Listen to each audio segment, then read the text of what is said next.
Welcome to the Books Brothers podcast, where each week we read, discuss, and challenge each other to become better men, and have a few laughs in the process.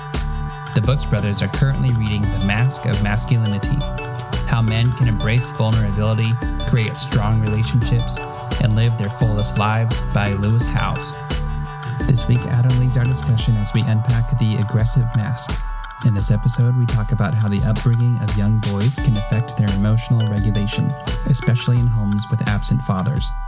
The bros break down how understanding true emotions at their core is vital to the recovery process of those who struggle with resorting to aggression in times of distress. After the show, please share your comments and feedback on the chapters by emailing us at connect@booksbrotherspodcast.com.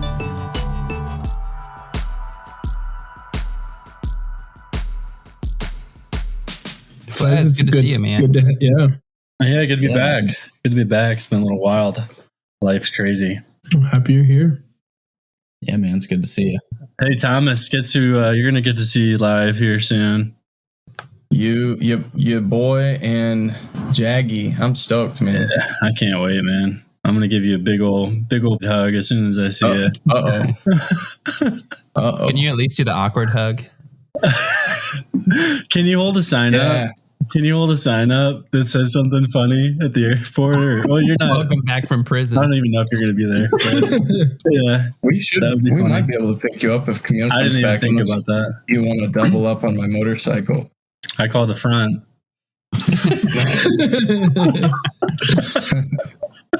And Lars, once you see Halloween, man, you're gonna want to come here every year. What is that? Is it pretty wild there? It is just like no other.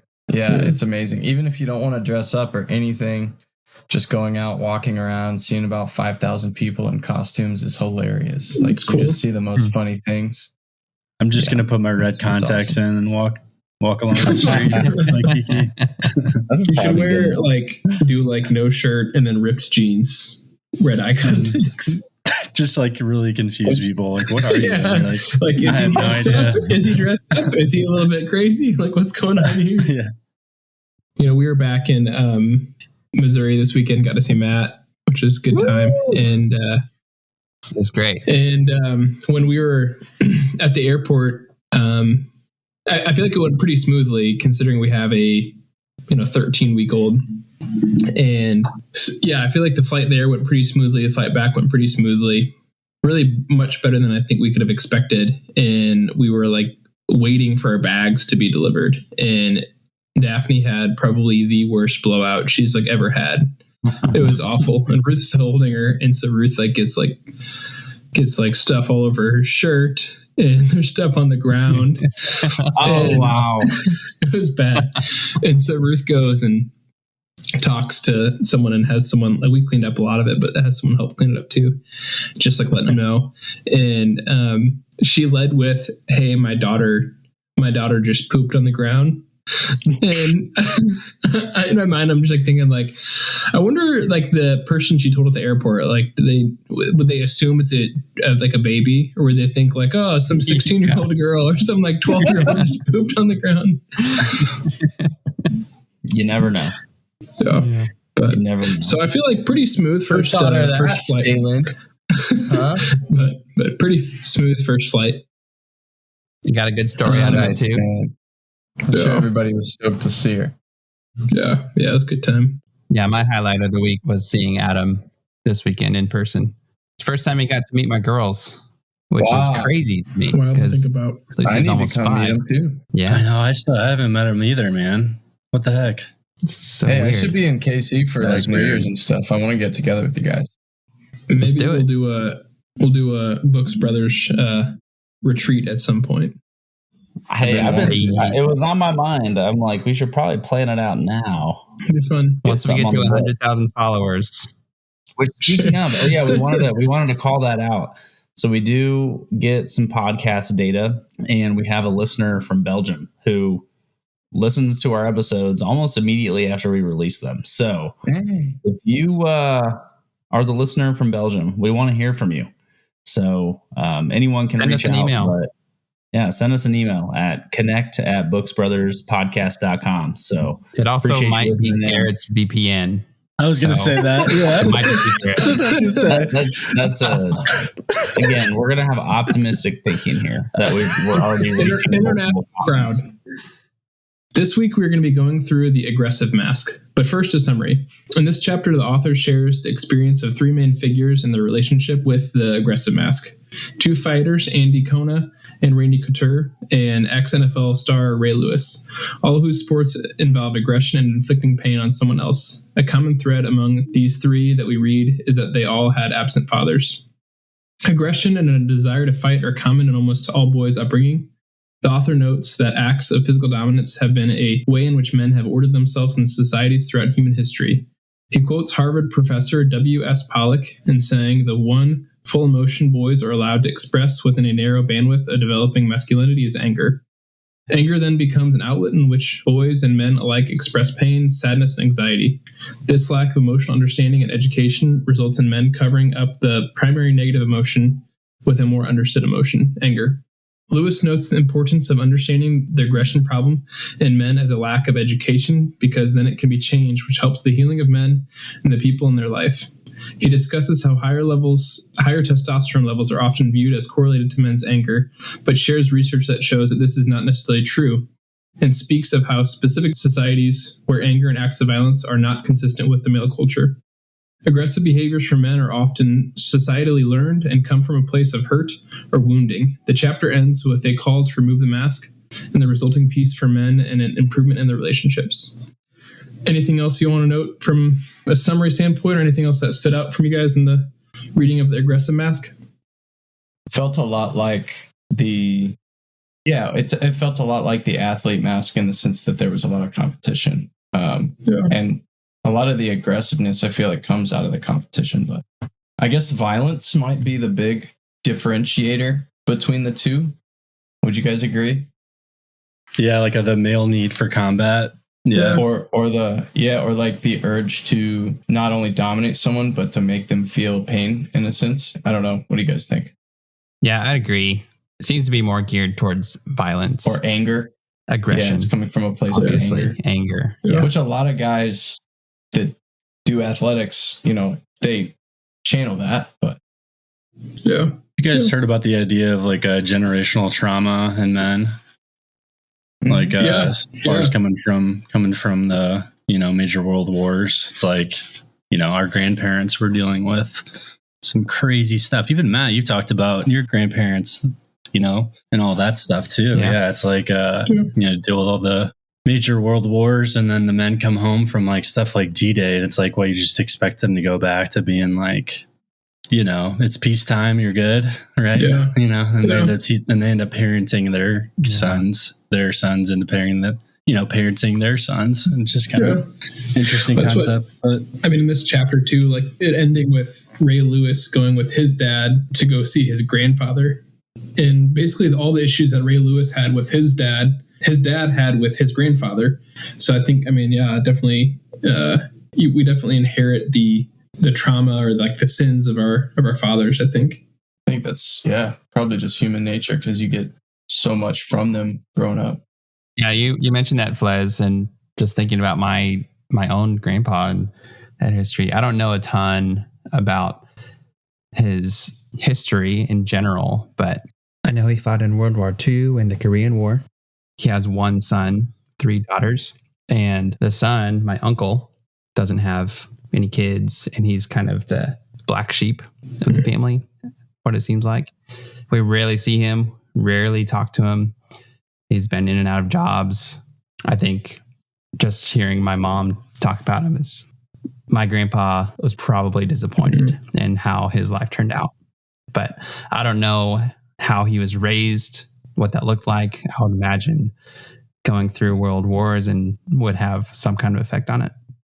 Did your mom have a pretty good relationship with her dad? I believe so. Yeah. It seems like all the girls in the family grew up pretty well educated, have really good manners, very nice, kind people, loving people. Interesting that we skipped from being aggressive straight to going to war and killing people. There's a lot of there's a lot of in between there that I feel like that's fair. I mean, and then a lot of it too is, you know, if you're drafted or something, it's not like that's what you're going into it for. So, but I would say, like, I pulled up the feelings wheel because I always forget which feelings kind of precede other feelings. Yeah. Are you guys familiar with that? Mm-hmm. The feelings wheel? It's been a while. Yeah.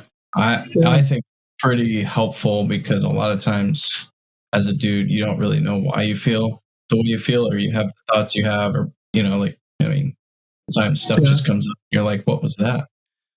But I think aggression has to stem mostly from fear and anger. And those are the two base emotions I feel like those probably come from. So aggression can, I mean, I feel like there's a lot of situations where aggression, violence, hate, you know, those kind of things can bubble up.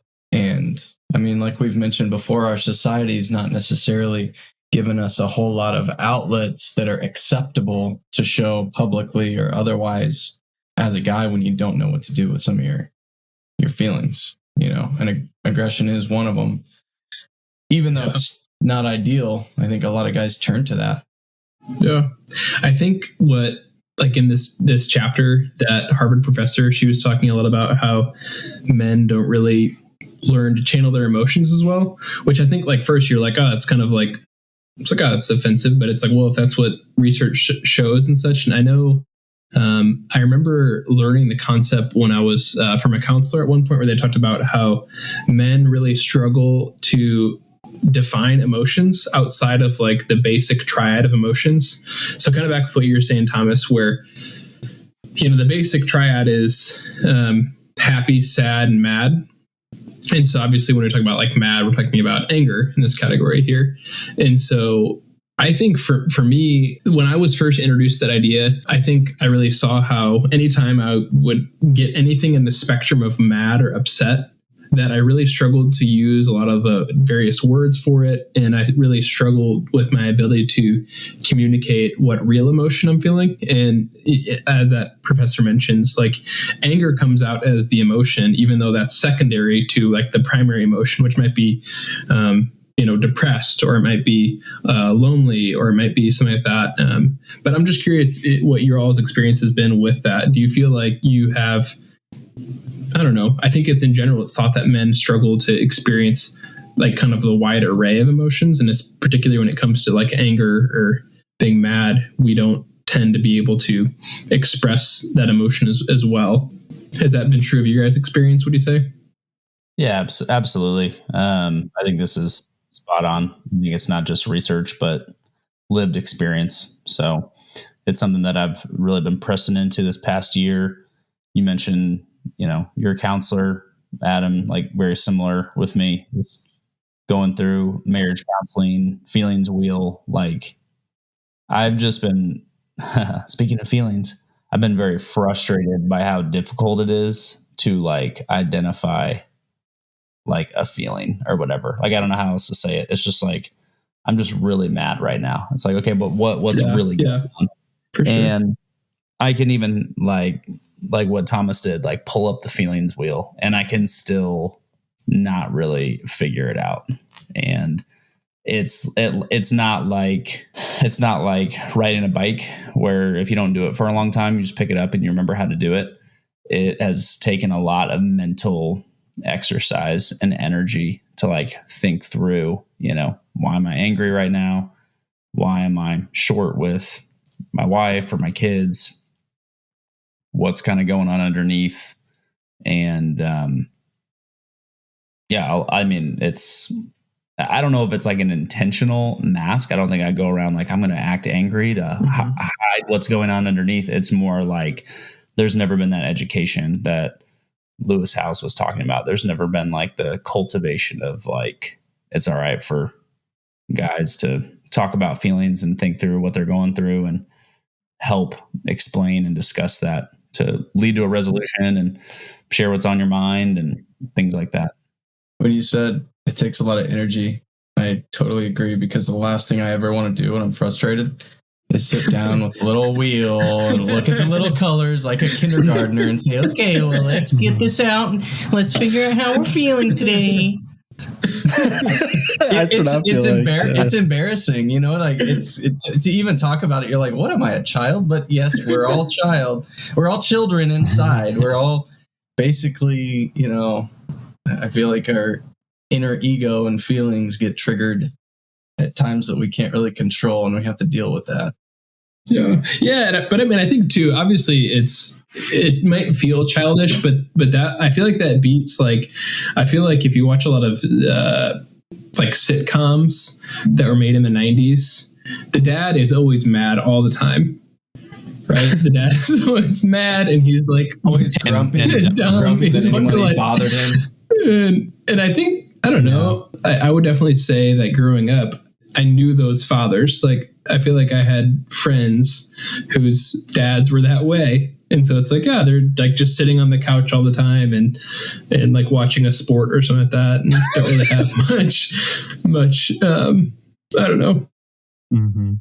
But yeah, I would agree with that too. I think it's easy just to default to those three emotions. Yeah.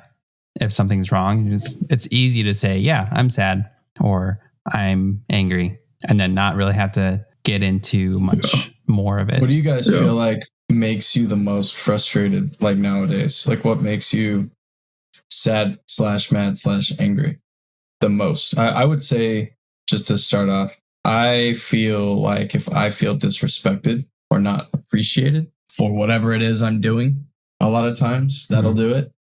And I feel like that's kind of a uniquely guy thing, to feel like, oh, if you don't respect me, then forget you. But kids. Probably a lot of respect issues there, right? No, I mean, they are frustrating at times, but I wouldn't say it's the thing that makes me the most frustrated. I would say it's when things don't go the way as planned or how things should be working. In technology, for example, like if a computer just decides to stop working, I see that a lot in my industry of work. But my expectation of things that should work, when they don't work, that makes me angry. Or like a car. It's your expectations. It's my expectations that this thing should be working just fine, like a machine, and then it breaks down for some reason. Then I get frustrated about it. Yeah, I second that. I feel like mine's kind of the in between. Like, it's the combination of, like both of you said, where if I might have an expectation of like a friend, or I might have an expectation of Ruth, or and when that expectation isn't met, when it feels like my authority is being questioned, or like, they're not respecting me, I found myself, for probably the very first time, like, I've just really like loved and adored having a daughter, and still do, but like for the very first time, I was like, this last week, I found myself thinking, like, why are you doing this way? And it's like, yeah, she's like a 3-month-old. She doesn't really know what she's doing. Like, there's no reason for me to get upset about this, but there I was getting upset about something. So, Fuzz, what about you? Currently, well, you know, I'm looking at the wheel here, and it's like sad, and then secondary is despair, and then the tertiary one is grief. I don't really understand that, because I feel like with grieving, I think you go through like cycles of like anger, sadness. I think you just kind of like, grieving is like the 5 stages of grief. Yeah. So that I don't really get how that works on this one, but that's I mean, I'm kind of going through all of that right now with like, you know, my stepdad. So, and it's very tricky with that diagnosis. So that is kind of the grieving thing, is kind of what I'm experiencing a lot right now. And then, frustration just in relationships for sure. Still. Relationships. You know, I think that what gets me the most is when I'm tired. just like being tired from a long day, you know, like it's like 4 or 5 o'clock at night and just been really tired. I was just a long day driving around and you just kind of want to like have a second to decompress, you know, and it's like you got to snap into another mode. It's just kind of hard to do that sometimes. So that's something that I need to work on for sure. But just like kind of have gotten used to kind of just being on my own, you know, and like after work, I could just go home and, you know, kind of do all my stuff I need to decompress, like meditate. And, you know, it's like I have like a routine and it's like anytime I deviate from that, that's when I kind of start to struggle. So that's something that I'm trying to figure out a little bit, how it can be a little bit more, I guess, fluid, less rigid. It's a tough balance, though. I think that rigidity versus being more spontaneous, because, you know, I know for you found rigidity to be really helpful and healing. And I mean, I just think rigidity sometimes, obviously it's a negative word, but being structured, you plan things out the way that you want to do them. Then, you know, you kind of are being more specific and doing what you want to do with your time, but obviously it doesn't always leave room for spontaneity. And it can be challenging on relationships. It can be challenging on friendships. It's tough because you feel like you have to do these things to help you maintain your personal well-being, but that may not always appease those around you. And so I think the discontentment, and I know that you're someone who, you know, likes to keep folks happy, and so that definitely can cause some unease. So then I get very overwhelmed because it's like I'm not, you know, helping everyone. And it's like I kind of start to like ease away from my own stuff to keep healthy, and then it's like get a little bit more overwhelmed because I'm like, I can't do that. It's like a balancing act for sure. Yeah. Did you listen to that episode of The Art of Manliness? That was how to develop rugged flexibility. Oh, that sounds good. Maybe I don't remember. Obviously not. Okay. I didn't actually listen to it myself yet. It's on my list of things to listen to, but I feel like that would be a good one to listen to. It's a good idea. Is that like Carhartt fabric, rugged but flexible? Is that why it's so expensive? Oh gosh. Everybody wants to wear Carhartt, but nobody wants to do Carhartt stuff. Let's take a quick break for a word from our sponsors. Do your friends like to tickle you in spots they know they shouldn't? Do you say you are having a hard time breathing just to get out of the misery? Now introducing InstaShart. InstaShart are boxer briefs that project foreign recycled matter at your friends at the click of a button. Now available in the following potencies: beans and rice, 3-day-old enchilada sauce, and sloppy joes. Why remain vulnerable when you can InstaShart? InstaShart, we've got your ass covered. That's awesome. And now back to the show. Well, to get back to kind of the topic of the aggressive mask. So since we're talking about the aggressive mask, when was the last time that you all were in a more of a physical altercation or a fight, you would say? FedEx. I will say I've never actually been in like a straight up fist fight. Yeah, it's pretty lame, I guess. Maybe. No, it's a good thing. Let's uncover this in this episode. Let's see if we can get to the bottom of it. No, I mean, I haven't either. There you go. No, I do remember like in football, you know, words being exchanged in practice, and you know, it's like, hey, I don't want that guy talking to me like that, so I'm going to talk, you know, say some stuff to him. And I remember a time when a guy and we got up in each other's faces, and one of those like classic things where it's like, I think we both knew it would get broken up. You know what I mean? So it's like you kind of act like you're tough. So we started like, want to kiss, bro? So we started. I mean, we legit started like getting into it and shoving and stuff, but like most football scuffles, it's like, hey, bring it up, you know? So, and then I mean, literally like in elementary school, I can think of probably the most engaged of like trying to like get somebody off me, and we were upset with each other. But I mean, that's like childhood. So I do remember though, I was in class one time in high school, and these two guys were making each other mad, and they were both acting super tough. And one guy's like, all right, man, let's just fight after school then. And he's like, okay, fine. He goes, all right, what's your number? And like, they literally exchanged phone numbers. And like, they're like, they were literally like playing. I'm not making this up. They were planning a date. And I was like, this was happening in front. I don't know where the teacher was, but I was just fascinated. I was like, I would never do this. Like, I would never. And then finally you got like, one of the guys got to the point where he realized the other guy was actually serious. Like, he's like, I'm going to beat the, saying some things. And then finally a guy's like, well, I don't know if I can make it after school today. And he's like, I'm not just going to fight somebody to fight somebody. Like, all of a sudden had all these excuses, but it was Classic. Really just like, what is going on? Like, you guys are not cool. No one has proven anything in this moment. But I imagine there was some aggressive mask behavior there of like, I'm, the stoic, I can't show fear. And if I can dominate you, I'm better than you, and I'm going to do it and prove it. Let's exchange phone numbers and meet out in the parking lot after school. It was so bizarre. I'm like, is this really happening right now? Is this a dream? Oh gosh. There were times. Oh, go ahead.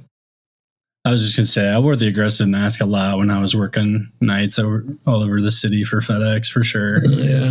It's like 9:00 at night in the city of St. Louis. It's like stuff's going on. You just gotta have your mean mug on, man. Yeah, you have to. It's just different. Like, it's like a survival thing. It's just, but I'm not going to get any of that yet. I'm switching therapists to talk more about that. Go there. Oh man, it's too much. But I remember I was a wrestler throughout high school, and I remember probably I didn't really get into fights growing up, but probably the closest was just when you wrestled somebody else that couldn't handle their own emotions. Like, if they were losing, they would start to do stuff that was a little over the top, like kind of against the rules. And instead of like trying to grab your arm, they'd hit you in the face on the way to do it. And just some kind of shady stuff like that. And you knew at the end of the day they were going to lose, because when you're in a sport like that and you're not in control, you always lose, basically. But it still made you want to get aggressive to kind of teach them who's boss. But I mean, I would say that's one of those things that I feel like really made me learn about a lot about kind of control, because when you first get into the sport, you're first, when somebody's being physical with you and really kind of beating the crap out of you from within the realm of the sport, right? Yeah. Your first instinct is you want to get aggressive and kind of like more of a violent way, but you learn pretty quick everybody's respectful about the sport, right? They're not really there to fight. They're just there to win, really. I used to get really aggressive with my crossover, broke a bunch of ankles. But,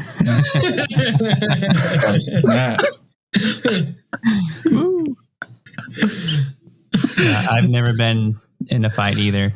I've only gotten close to one once, and I probably wouldn't have fought the guy anyways. I think was it when we were roommates and I hacked your Facebook? Close second. I got dubbed. Garrett's still thinking about that. I think that's foreshadowing. That's foreshadowing. Joker mask. I was not thinking about it. I have been texting some friends like, "Hey, listen to the podcast. Let me know what you think." And it's proof that someone was listening. He's like, "Dude, I can't believe someone called you out that you were a terrible roommate." And I was like, "Hey, you listen. I'm so happy." That's so funny. Yeah. What was Matt's I got into defense mode. I forgot. Yeah, for our other listeners who did not get to hear the story, Garrett changed my Facebook status back in college when we lived together. He changed, or it was like he just posted on my, Yeah. Something that is not above reproach for your youth ministry job. I like men right when we started this youth ministry job. Which, to be fair, we were all doing that to each other. True. It was just really issue I had. Really poor timing on Jared's part. I didn't apologize. Yeah, it wasn't the act of doing it. It was afterwards when I approached Garrett and I said, "Hey, I didn't appreciate that. I'd like you to apologize." And Garrett refused to apologize. Absolutely refused to apologize for it. I can't remember. Has he apologized yet? Yeah, he did on the episode. Years later. Look at what happened. We haven't changing people's. Yeah. This is what happens when you read, reflect, and connect. Yeah, I like changing people's desktop backgrounds and then turning their computer off. So whenever they open their computer and turn it on in some other place,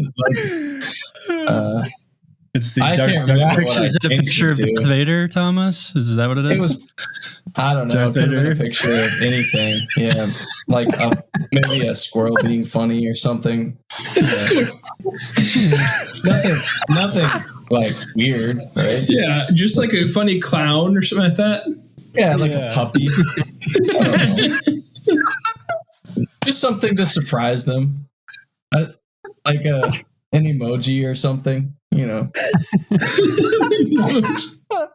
designed. I was Nicolas Cage. I was a silly Nicolas Cage getting his hair blown in the wind. Nickelback. You know the tricks. Oh man. Really I was thinking here. I was thinking with our sample size that we'd maybe have like one person who had more of like a fight story of sorts, but I guess that speaks to who we are. But I got sucker punched in the head for no reason once, and then totally wimped out and just walked away. Thomas, I will say that's the right thing to do. There have been times where I have legitimately wanted to get in a fight and would actually have followed through with it. Like, and I mean very extreme examples. I'm not just talking to talk. Like, I remember one time I was jogging and I was running by Hammond's Field where the Springfield Cardinals play. Mm-hmm. And I was in the zone, had my earphones in, and all of a sudden this water bottle whizzes by my head. And I'm not talking like an empty plastic water bottle. It was full. And like this car drove past.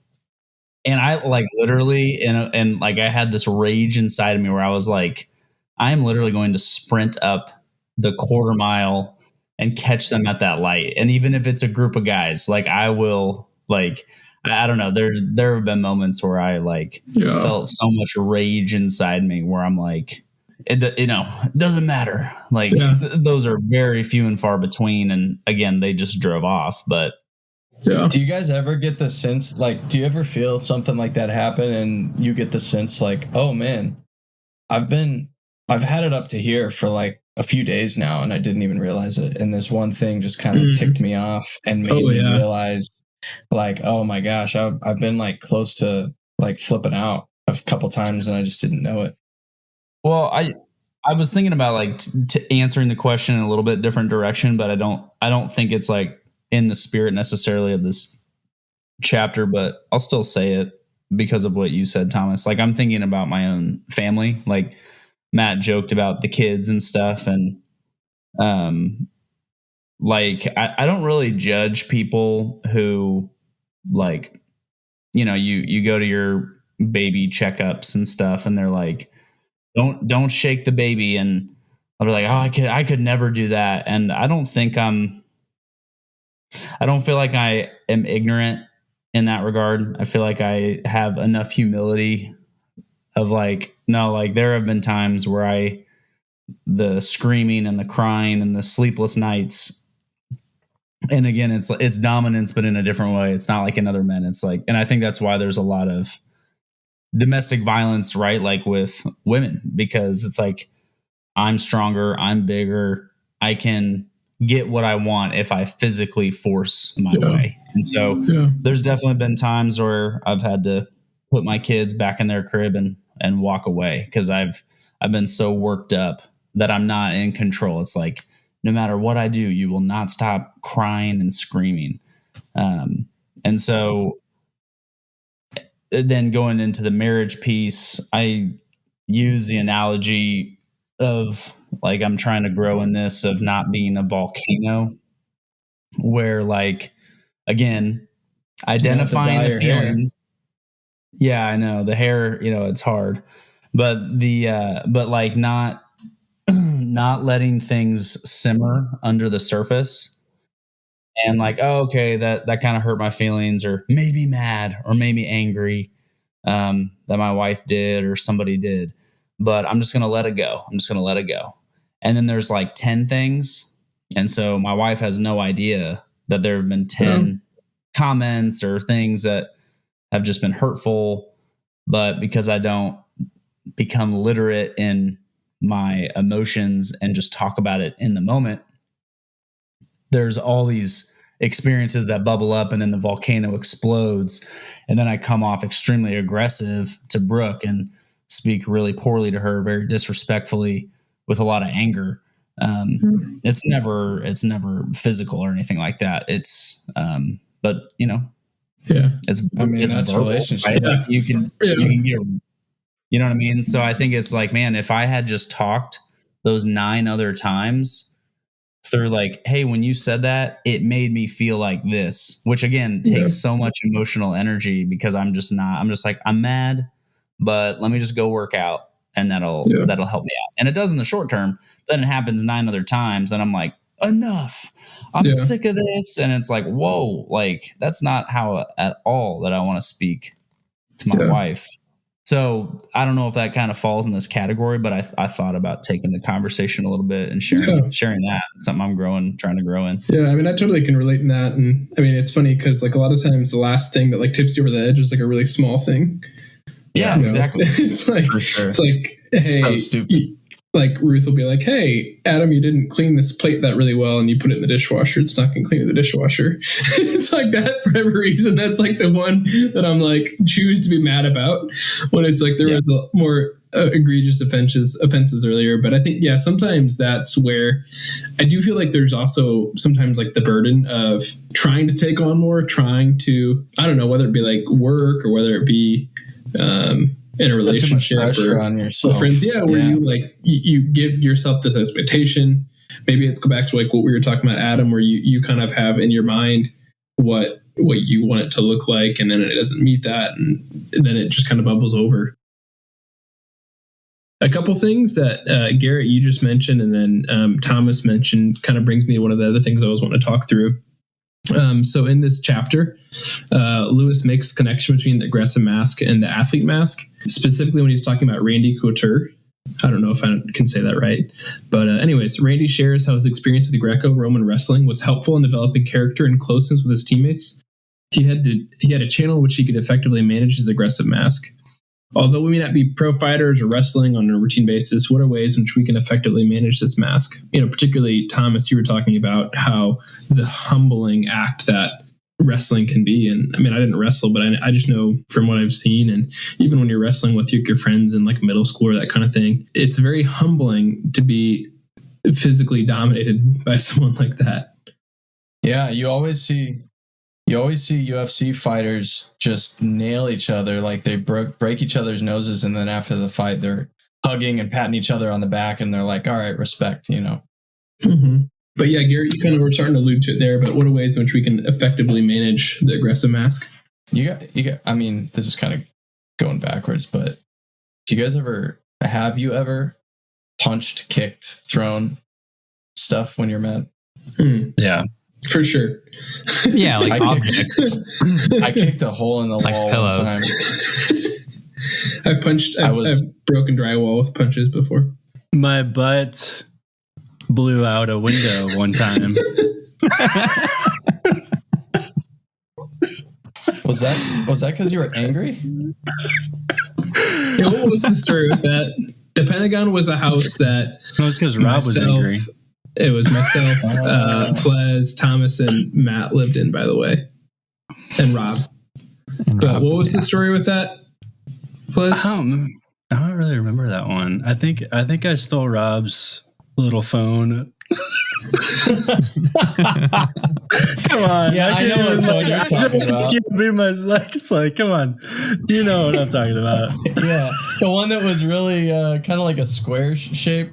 Kind of like shorter but wide. Yeah. Yeah. That one. Yeah. More wide than it is long. Yeah, that was a cool phone. He loved that thing.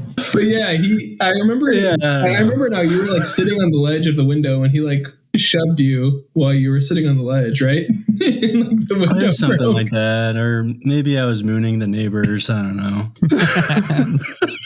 No, that was me at a different time. You know what?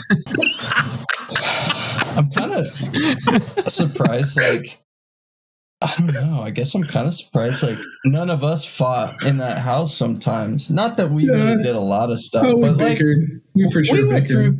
Yeah, we went through some, like, Yeah. I mean, junior year, there's a lot of stress going on. Nah, not for me. There was no stress for me that year. You could have passed. Oh, gosh. I think, though, to answer your question, Stalin, I think, like, we've talked about it before, but exercising is helpful. Like, a marriage book I read recently, like, when your blood pressure is up, you're not going to be able to talk effectively and resolve conflict effectively. And exercise can be a means to step away, think, work out some energy. Journaling, there's something like about writing down your thoughts and like them staring right back at you, like reading your own thoughts kind of helps you process what's going on better. And then, like what I mentioned earlier, like, again, if I am being honest, like sometimes during this conversation, I'm like, man, is this like a super soft conversation that we're having? And I think that just speaks to like how much it's ingrained. Like, we're supposed to be stoic, we're supposed to be aggressive, but in reality, it's like, no, like this is we're trying to get at what ultimate, what actual manhood is. And I think the process that I've been going through of understanding some of the emotions that I've been feeling have been very helpful to not let the volcano bubble up and explode, and talk about an issue earlier on in the moment before a small thing becomes a big thing, like putting the dishes away in the dishwasher, and understanding what's really going on underneath and talking about those things. That has helped just kind of have more smooth waters in my relationship at large. Right. And so it has, ripple effects. So that help with future situations that otherwise could turn into anger or aggressive responses. Yeah. Let's take a quick break for a word from our sponsors. Sick of fitting in with everyone else? Is your shoe game as thrilling as watching paint dry? Presenting Clown Shoes. With Clown Shoes, you'll have your friends and family wondering if you've lost your mind. They're not just ridiculous, they're also extremely uncomfortable.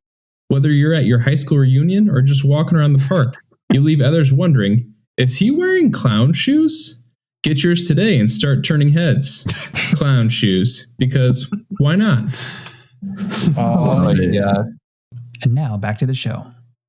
Yeah, I think, Thomas, with what you're asking about, have you all ever punched a wall or like done some of the more aggressive kind of responses and that kind of thing? And those are, sometimes those are, if you can find a way to channel those in an effective way. But I know I found, being a married person, Ruth does not really like it if I were to punch a wall.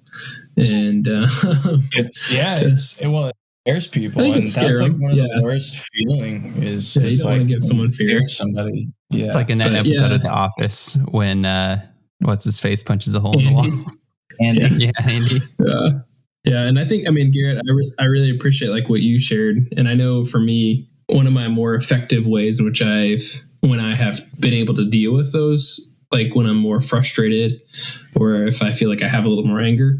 And I feel like Ruth has really been helpful with this too, is like if she's seeing it, she's like, go out for a run, like go run. And, sometimes doing like more harder workouts has been really helpful for me. And Or honestly, just picking up the phone and, talking to someone. I know Flez and I, we've had several conversations in those times where, it's just good to talk through something and kind of ground yourself a little bit. I think sometimes too, just being able to laugh at yourself, what you're getting frustrated about, because it's usually something that's not that big of a deal. So I think it's always helpful having people to talk to about it that are not in the situation. Going to bed helps me sometimes. Yeah, me too. Yeah. That's a big one. And then I wake up and I'm all happy, and my wife's like, "What's wrong with you?" Meditation is, a tool that I use a lot of, just kind of helps you kind of in a healthy way detach and kind of look at your emotions, logic more. I feel like that's what it does for me. Kind of like detach a little bit and kind of look at what you're feeling in a more logical way and kind of make sense of your emotions a little bit better. Yeah. Helps with regulating that a lot more. And I did want to say, I feel like I kind of pooped on powerlifting in previous episodes, but this is an example of where it's probably a good, it is a healthy outlet at times to go get anger out at the gym. And, that's helpful. But, it's just, it is helpful, like at times to get in more exercise for sure. And like for me, I know like heavy squat, heavy deadlift sometimes is just a good outlet, So just taking some of that stuff to extreme, but finding some kind of outlet I think is beneficial, whatever that may be for anyone. For me growing up, it was playing drums. Just banging on drums really hard was a lot of fun, and it's actually good exercise too. It gets a lot of frustration and anger out because you can just hit things really hard, but also and it's okay. And it's okay. It's a way to practice music, and you look cool. I think out of all of us in this group, I'm probably the least aggressive. I don't know if you would all agree with that. And Rob's not here. He's in Rome, so he can't defend himself. But the way the chapter describes aggression and his 3 examples kind of made it seem like if you don't have a good dad, or if your dad is not around, then that's where these anger issues stem from. And I think I'm the opposite. Out of all the masks that we've gone through so far, this is the one that I've not related to the most. This entire chapter, I was just like, I can't relate to any of this. Like, I've never been in a fight. I've never had a desire to be aggressive and just like get in the face of someone else. Maybe that's because I was typically smaller than most other guys growing up, or I had the youngest too. I was the youngest for sure. I had a really good dad who was always there for me and showed support and love through everything I did. He was almost always at my sporting events. So I think having a completely different childhood growing up than the 3 examples that Lewis Howes gave. Yeah. I don't know if I'm the one to be giving advice on this. But another spin on it is the chapter seemed really geared towards physical aggression.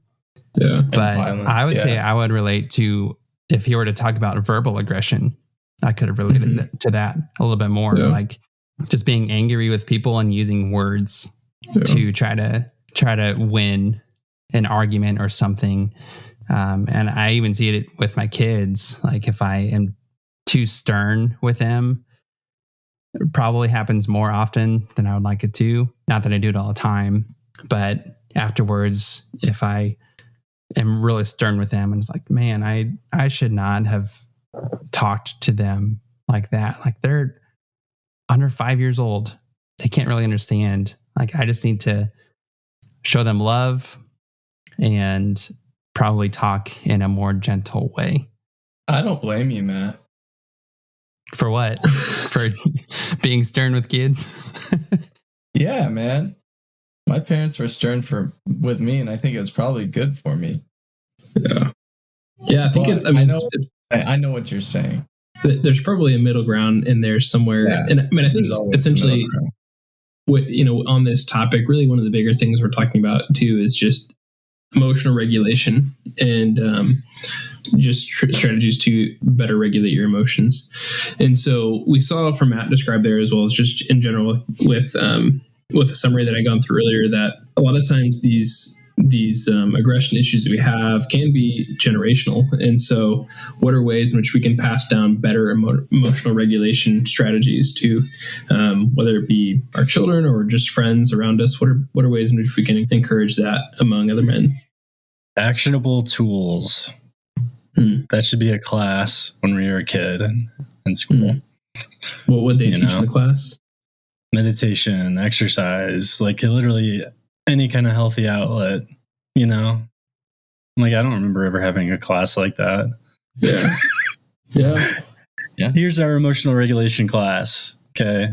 Instead of doing this, you're going to go do this, I feel like they've taken a lot of the emotional regulators out of school since we were there with less physical recess. Yeah. PE, really? Recess, everything else. Have they really? Mm-hmm. Yeah. I mean, especially for young boys, that's hard. Yeah, I just had education. Yeah, I think this is a really good question. I think we've already talked about like the father figure, and that's definitely a component of it. Like, no doubt, the lack of dads in people's lives.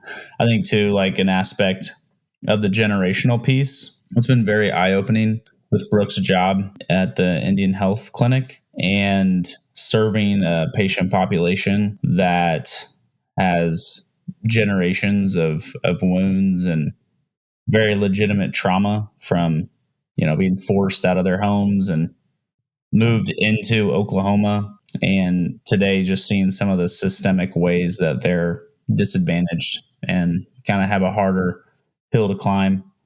And it's just very fascinating. It's very, and when I say fascinating, I mean, it's very sad. Just hearing often it's, like the dad may not be there, but like, and yes, like the mom and the dad, we all have personal responsibility for our choices, but there's a lot of things that are outside of our control. Mm-hmm. And it's not uncommon for the grandparents to bring in the kids because mom and dad are in jail or on drugs, and that gets passed down. They become teenagers, and all of a sudden there's experimenting with drugs. So I think, there's breaking those cycles. And while having a dad in your life, an involved father, is obviously extremely, extremely important, I don't think it's necessarily that black and white that it's like, all right, everyone just needs a dad. And then we'll be good. That would honestly fix a lot of societal issues. But there's external things, external forces at play as well. And so I think, Stanley, you've hit on it already, like having a community, people you can talk to, Flez, your idea of having an emotional regulation class, like life tools, like exercise, stuff like that. And then also, doing stuff like this, I think is helpful. It's like, I mean, honestly, I'm like, I'm not the only one that's like punched a hole in a wall. Like and it's like, again, we kind of keep those things private because we're ashamed of them. So we, hide behind this mask or that mask. And having a community, it's like, I'm not alone, and we can work through this stuff and realize, we're all kind of on the same journey of trying to become better and become better fathers. And whether we had a good father or not, right? Like, it's something that we should all strive for, or spouses or just members of society, whether you're single, married, father, no kids, whatever. Yeah. Well said. That wraps up our episode for the Books Brothers podcast. Next week, we will review and discuss the Joker Mask. If you haven't yet, buy or borrow the Mask of Masculinity, How Men Can Embrace Vulnerability, Create Strong Relationships, and Live Their Fullest Lives by Lewis Howes, and read along with us. Thanks for joining us. Please subscribe and give us a review. We would really appreciate it. Also, please consider sharing this podcast with a friend or a family member who you think would get something out of it. Finally, we'd love to hear from you. If you are challenged by our conversation or have any questions or feedback, email us at connect@booksbrotherspodcast.com. Thanks again, and we'll see you next week. Until then, read, reflect, and connect.